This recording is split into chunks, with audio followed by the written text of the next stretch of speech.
আসসালামু আলাইকুম। কেমন আছেন সবাই? আশা করি সবাই ভালো আছেন। আমিও আলহামদুলিল্লাহ অনেক ভালো আছি। আর আজকে কিন্তু 28 রোজা।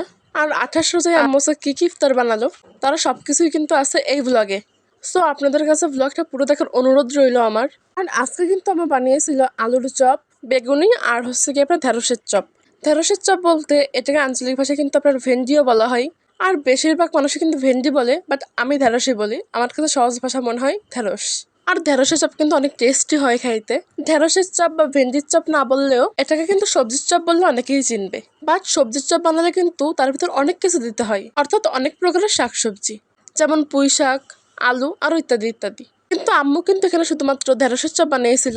ঢেঁড়সের চপের মধ্যে আম্মু দিয়েছিল ঢেঁড়স অর্থাৎ ভেন্ডি, তারপর আপনার পেঁয়াজ আর মরিচ, আর হলুদ গুঁড়া, হালকা একটু মরিচের গুঁড়া আর ধনে গুঁড়া, তার সঙ্গে জিরা গুঁড়া, গরম মশলা গুঁড়া। আর আম্মু কিন্তু এক পাশের চুলায় আলুর চপ বানাচ্ছিল আর আরেক চুলায় ছোলা রান্না করতেছিল। আর আম্মু কিন্তু আলুর চপটা একদম ঘরোয়া পদ্ধতিতেই আপনার তৈরি করে, তারপরে কিন্তু অনেক টেস্ট হয়। আর আম্মু কিন্তু এখানে বেগুনি ভাজার জন্য কয়েক পিস বেগুনি পিস পিস করে রাখছিল।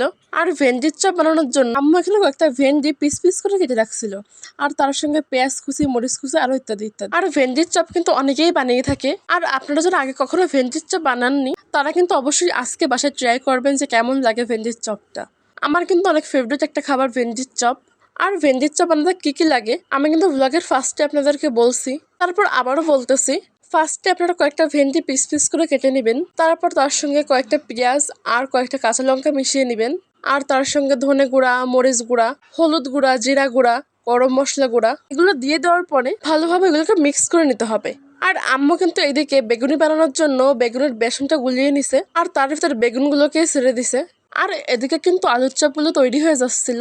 আর আলুর চপগুলোর কালার কি সুন্দর আসছিল, তাই না? আমার কিন্তু কালারটা দেখে মনে পড়ে যাচ্ছিল। এদিকে কিন্তু আলুর চপগুলো ভাজা হয়ে গেছে।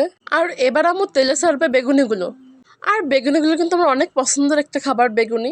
মোস্ট ইফতারে যা যা বানিয়েছিল, যেমন আলুর চপ, বেগুনি আর ভেন্ডির চপ, এই সবগুলো চপই কিন্তু আমার অনেক পছন্দের। আর আম্মু যে কোনো ধরনের চপ ভাজলে কিন্তু আম্মুর কালারটা একদম লাল আসে।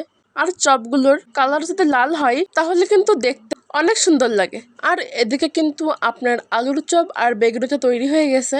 আর এবার কিন্তু আম্মু তৈরি করবে মাই মোস্ট ফেভারিট ভেন্ডির চপ।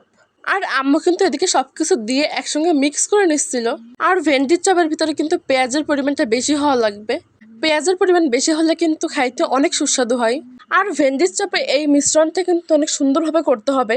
আপনি যত সুন্দরভাবে মিক্স করবেন তত সুন্দর হবে কিন্তু খাইতে। আর আম্মু কিন্তু এখন ভেন্ডির চপগুলোকে তেলে ছেড়ে দিছে। আর ভেন্ডির চপগুলোর colour just wow. Colour and আপনার ঘ্রাণ কি সুন্দর আসছিল, আপনারা না বানালে কিন্তু বুঝতে পারবেন না। তাই বলতেছি আপনারা কিন্তু বাসায় অবশ্যই ট্রাই করবেন এই ভেন্ডির চপটা। আর অবশ্যই কিন্তু পেঁয়াজের পরিমাণটা বেশি হওয়া লাগবে। পেঁয়াজের পরিমাণটা বেশি হলে কিন্তু আপনার টেস্ট আসবে। আমার যেটা পছন্দের একটা খাবার ভেন্ডির চপ, রমজান মাস ছাড়াও কিন্তু আমি প্রায় বানিয়ে খাই এই ভেন্ডির চপটা। আর এখানে কিন্তু তৈরি হয়ে গেছে আমার মোস্ট ফেভারিট ভেন্ডির চপ। আর আমার ইফতারের প্লেটও কিন্তু রেডি। আল্লাহ হাফেজ। আপনাদের সাথে পরবর্তী ভিডিওতে দেখা হবে। সবাই ভালো থাকবেন আর আমার জন্য সবাই দোয়া করবেন আল্লাহর কাছে।